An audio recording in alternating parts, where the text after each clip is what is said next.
มีឆាឬបងប្អូនខ្លះហៅទឹកខ្សោះឆាឡុកឡាក់ឆាជូអែមបងប្អូននឹងអាចធ្វើបានច្រើនជម្រើសค่ะយកទឹកខ្សោះនោះទៅធ្វើមីឆាឡុកឆារសជាតិកាន់តែឆ្ងាញ់ហ្នឹងហើយទឹកខ្សោះខ្ញុំសម្រាប់ឆាមីខ្ញុំឆាឡុកឡាក់ឆាជូអែមឆាយើងចង់បានរសជាតិដិតខ្លាំងអីរសជាតិស្រាលអីយើងកំណត់តាមនឹងអញ្ចឹងណាតាមយើងដាក់តិចដាក់ច្រើនអញ្ចឹងណាបងប្អូនទាំងអស់គ្នាវាឆ្អិនចូលជាតិគ្នាល្អហើយចុងក្រោយមីដែលខ្ញុំបានស្រស់មិញបងប្អូនចាក់ចូលមក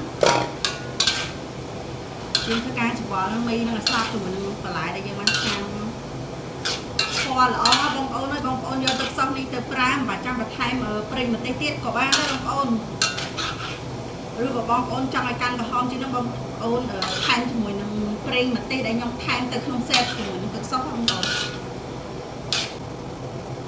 បានដាក់ចាំមក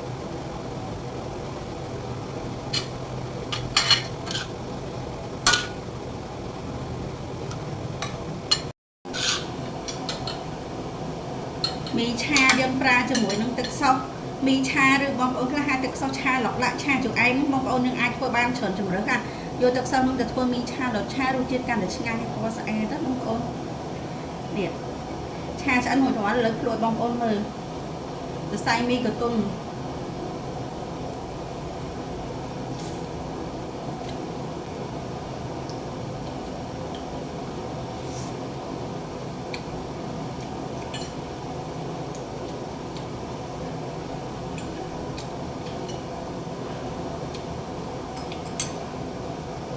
បងប្អូនចាំបានទឹកខ្សោះកុំភ្លេចតាក់ទងតាម Telegram មកបងប្អូន 071